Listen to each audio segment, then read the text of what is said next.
अस्सलाम वालेकुम रहमतुल्लाहि व बरकातहू। जनाब अज दोस्तों की फरमाइश वास्ते माशाल्लाह 3 बकरियां की लाट लियांदी है।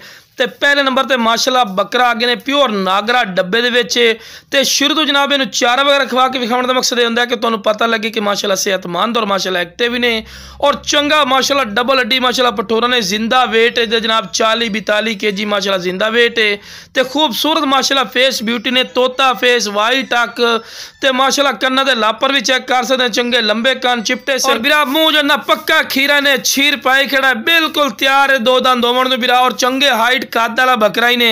तो यह बकरा अगर मंडी चले जाओ ना बिरा तो तुहानू कम अज कम 60-60 हज़ार रुपया डिमांड कर दें, लेकिन अपना कि रेट होना तुहाडी सोच तो इंशाल्लाह कम रेट होना जो बिरा पहले राबता कर सी। ते हुसन और खूबसूरती इस तो वध बिरा नहीं होंदी ने, हर पॉइंट वालू माशाल्लाह जबरदस्त और A+ क्वालिटी दे विच ने और खूबसूरत वेखो ना वेल च अच्छा दोवें को बिल्कुल तिरली कर सीधी और खस्सी पठोरा ने। लो जनाब इस तो बाद दूसरे नंबर ते आ गए ने माशाल्लाह ब्लैक मक्खी चीना ते हुसन वेखो बिरा इस तो बाद हुसन खूबसूरती नहीं होंदी माशाल्लाह जबरदस्त माशाल्लाह चीज ने। तो तोता फेस ब्यूटी माशाल्लाह चेक कर सकते हैं और कन्ना दे लापर भी चेक कर सकते हैं, चंगे लंबे तो चौड़े कान वाइट अख दे विच और कुंडली वाले सिंह जिन्होंने आंदे बैठवें सिंह जनाब। तो खूबसूरत चीज ने तो पक्का खीरा जनाब बिल्कुल तैयार ने दो दन दोवन नू छीर पाई खड़ा है। तो लो बिरा चारा भी खवा के विखा रहे हैं कि सेहतमंद और माशाल्लाह एक्टिव ने। तो पठोर की वेल भी चेक कर सकते हैं, चंगी लंबी वेल दोवें को बिल्कुल तीर वाली कर सीधी।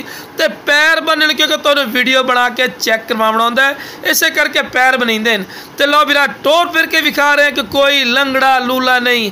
तो बिरा शौकिया और खूबसूरत चीज़ ने तो खस्सी पठोरे ने ते दोने बिरा खस्सी पठोरे ने ते A+ क्वालिटी दे विच ने ते डिमांड तुहाडी सोच तो कम। ते लो बिरा हुसन और खूबसूरती दी अखीरी ने बिरा प्योर माशाल्लाह खट्टा मक्खी चीना ने ते माशाल्लाह तोता फेस चंगी झालर जिवें वच्छन दी होंदी है ते चंगी लंबी वेल च ने। ते जिहड़ा पहला पठोरा बिरा उहदा 40-42 kg वजन है, जिहड़े बाद च दो पठोरे आंदे इन्हां दा जिंदा वेट 35-35 kg ने। ते माशाल्लाह झालर वेखो तोता फेस चंगी झालर कन्ना दे लापर हर पॉइंट जबरदस्ती ने ते बिल्कुल छीर पाई खलोते ने दुंदा हो जासी और 15-20 दिनों दे विच ते खूबसूरत चीज़ ने। ते लो बिरा टोर फिर के विखा रहे हैं कि कोई लंगड़ा लूला नहीं, सेहतमंद चीज़ ने ते कुंडली वाले सिंह ने। तो जिस बिरा नू चाहिए जनाब स्क्रीन पर नंबर चल रही ने इससे राबता कर लवे, थोड़े राबते की कदर हो।